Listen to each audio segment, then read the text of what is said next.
Good morning student. Online class में आपका स्वागत है। आज हम अपनी BSTC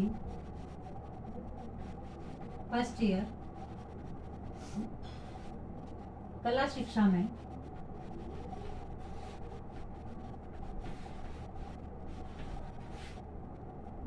कल हमने कला क्या है, कला का अर्थ और परिभाषा के बारे में अध्ययन किया था। आज का हमारा प्रकरण है, इसके अंतर्गत सृजन या सृजनात्मकता। सृजन एवं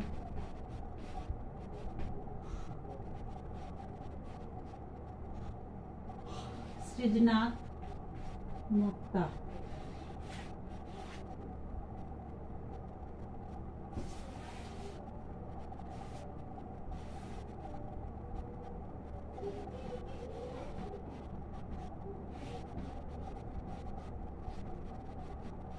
सृजन एवं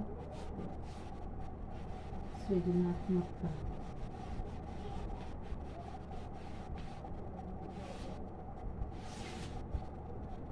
सृजन एवं सृजनात्मकता से तात्पर्य, इसका अर्थ क्या है? सृजन या सृजनात्मकता का मौलिक रचना है।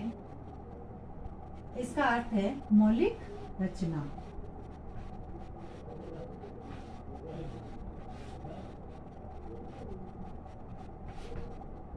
मौलिक रचना कला मनुष्य जीवन का एक अभिन्न अंग है और कला सृजन मानव का विशेष गुण है। कला मनुष्य जीवन का अभिन्न अंग है और कला सृजन मानव का विशेष गुण है। जब मन में किसी प्रकार के विचार और कल्पना का संचार होने लगता है, तब हम विचारों और कल्पनाओं को अभिव्यक्त करने के लिए व्याकुल हो जाते हैं। उसे अभिव्यक्त करने के लिए चित्र, मूर्ति, संगीत, नृत्य, शब्द आदि के माध्यम से बनाते हैं और जब यह अभिव्यक्ति को नया रूप ग्रहण कर लेती है तो वह सृजन कहलाता है।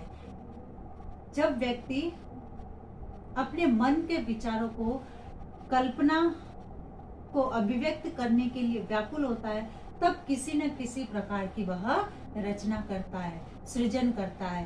अब चाहे वह मूर्ति बनाए, चित्र बनाए, चाहे वह कुछ शब्द लिखे, कविता लिखे, इस प्रकार से जो है किसी न किसी प्रकार से माध्यम बनता है और यही अभिव्यक्ति का जो नया रूप होता है वही सृजन कहलाता है। यानी सृजन का अर्थ हुआ निर्माण करना, मौलिक रचना करना।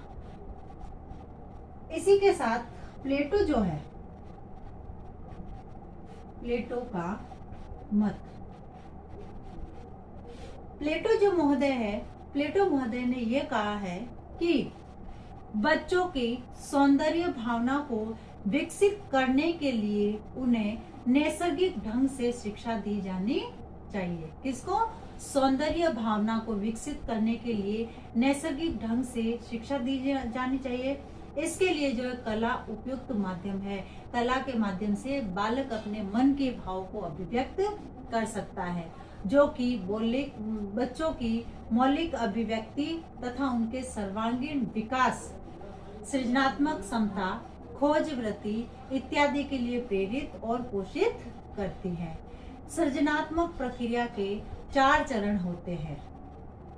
अब ये जो सृजनात्मक जो प्रक्रिया है, इसके 4 चरण है। सबसे पहले निरीक्षण या देखने की प्रक्रिया।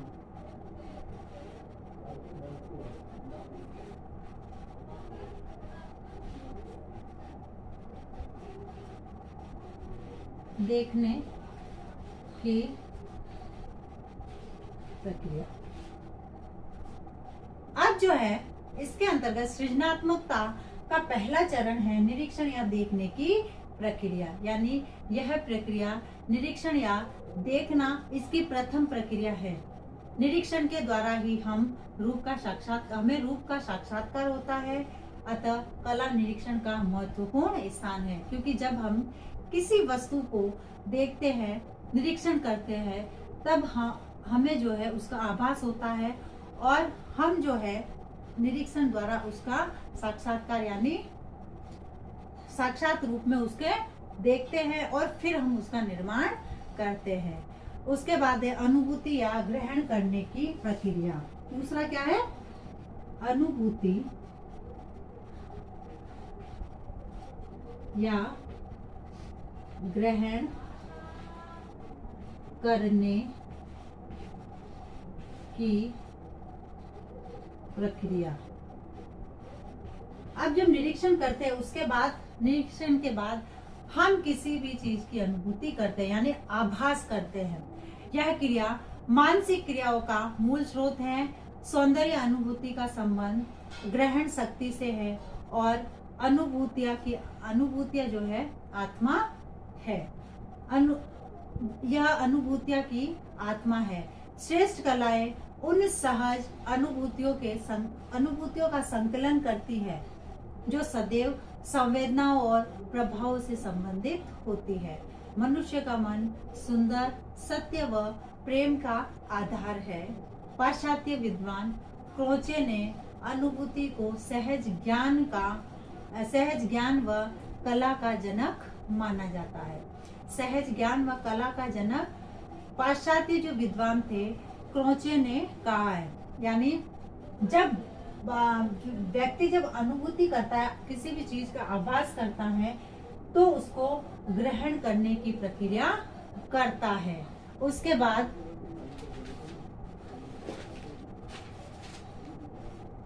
तीसरा जो है कल्पना।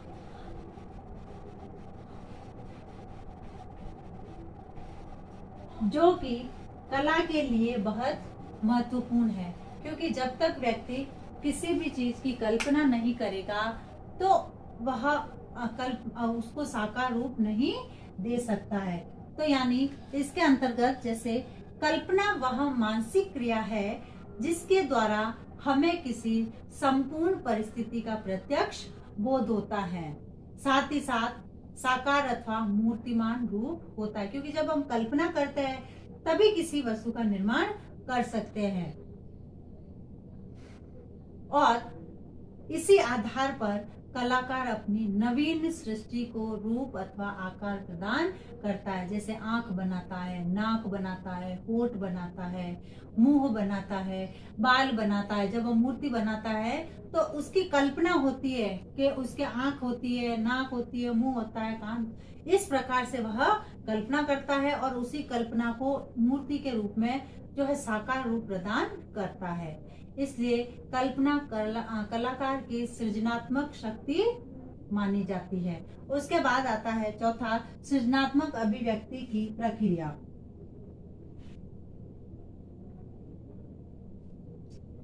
सृजनात्मक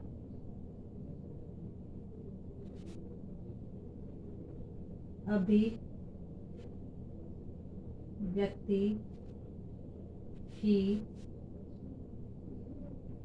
प्रक्रिया। अब जो है हम अपनी भावनाओं को बिना किसी दबाव के सहज रूप में अभिव्यक्त करते हैं। इस प्रकार ये अभिव्यक्ति स्वच्छंद व मुक्त कही जा सकती है। जब यही अभिव्यक्ति मौलिक रूप से ग्रहण कर लेती है तब वह सृजनात्मक अभिव्यक्ति कहलाती है। यह सृजनात्मक अभिव्यक्ति कलाकार के अंतर मन की परिपक्व विचारधारा की परिचायक होती है।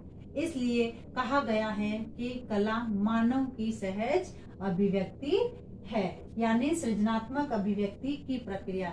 जब इसके माध्यम से व्यक्ति जो है अपनी जो है सृजनात्मक अभिव्यक्ति को दर्शाता है, बताता है कि वह कल्पना की जो प्रक्रिया करता है, कल्पना में मूर्ति बना देता है। उसके हाथ भी बनाएगा, पांव भी बनाएगा, नाक भी बनाएगा, किंतु वह पूरा कब होता है? जब वह अपनी कल्पना को पूर्ण रूप से साकार रूप से मूर्ति का रूप देता है।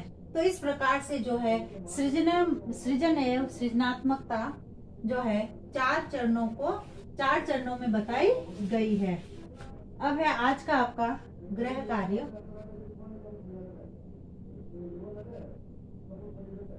सृजन एवं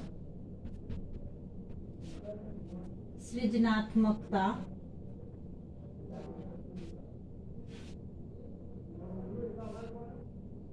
का क्या अर्थ है, इसके चरण बताइए।